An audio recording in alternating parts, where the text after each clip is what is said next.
So I put a quote up here by a father that I hope is listening. That's his son, Sonny, that I hope you can see.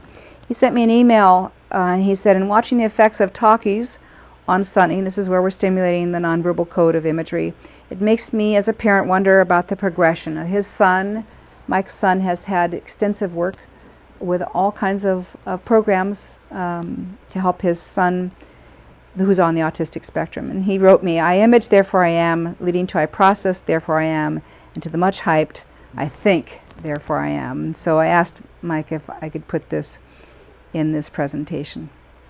And I'm going to show you now a parent talking about his son.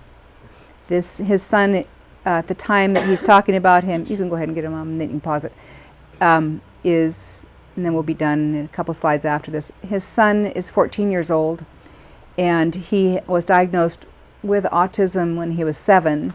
The father talks a lot about the fact that he had been dealing with the symptoms, though, since Curtis was 2. Go ahead. The situation with him has been constantly changing, and the experience that we've had with this instruction has kind of showed me really where his deficits were in language before that I just didn't quite realize.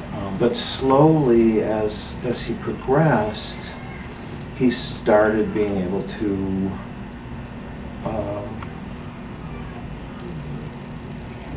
be calmer, and really, as time went on, we started noticing subtle shifts that we can only attribute to this process. Another example of this just occurred last night. That sort of conversation where he would reveal to us this mistaken understanding and be listening to what we're talking about and taking in, receiving that language, that did not happen before. So he wasn't able to really process a conversation between us. He would have a tendency at the dinner table, if we were talking, to just interrupt us and talk about a subject that had nothing to do with the subject at hand. And instead he was taking it in, analyzing it, drawing some conclusions, and expressing it, and learning something, and also telling us something about what sort of aspirations he might have for his future. Now, to me, that is one of the most important things an adolescent can possibly communicate to a parent. And I just don't see that that would have happened in a context that we would really be able to be thoughtful about and take in until he went through this sort of instruction. So it's profound. Wow. It is profound. Yeah. Curtis, thank you. You're welcome. Wow, that was amazing. She went over and got a Kleenex because she'd been crying. Okay, you should come to another slide, and this is near I think the last couple of slides. This is that language has a silent partner, and that is imagery. And what we did with Curtis and what we did with so many of the students that you've seen and all the data that you've seen is that we stimulate that imagery. And I don't care how you stimulate the imagery. You don't have to use these programs that we have developed. You can use something else. But the issue is that you're going to have to, at some point in the field of education, we're going to have to do, we're going to have to align with this theory of cognition. Because the brain sees to comprehend and interpret oral and written language. It does this to remember and to problem solve, to decode and to encode, and to think critically, and certainly to communicate. However, there are individual differences in the brain's ability to image language, and perhaps differences in the brain's ability to connect linguistic and imaginal information. Now we come to this. Our genetic propensity could be the cause of this. It could be our environment. It could be our culture. What do you think? I suspect might be in our culture that could be interfering with developing the nonverbal code. The we.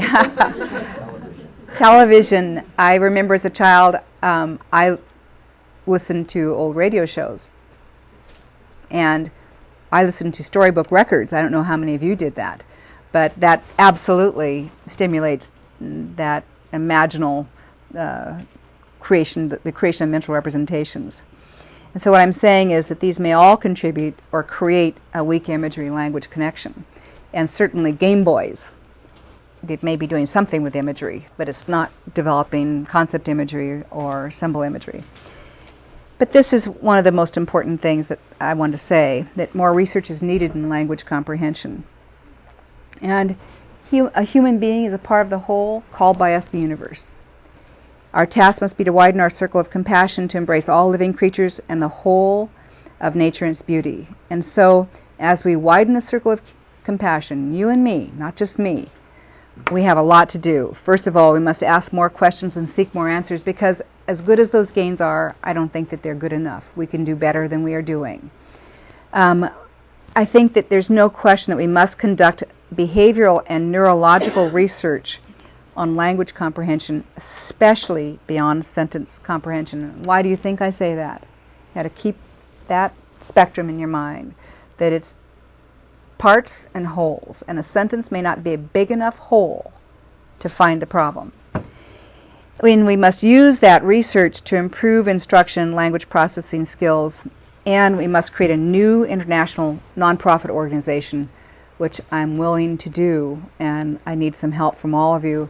And I want to call it the Society for the Study of Language Comprehension. It would be a society, and this is kind of unveiling to all the people that work for me at Lindamood-Bell. It would be a society that's similar to the International Dyslexia Association Society, only it would be focused on language comprehension. And I think we can do this. I think we can all do it. Thank you very much.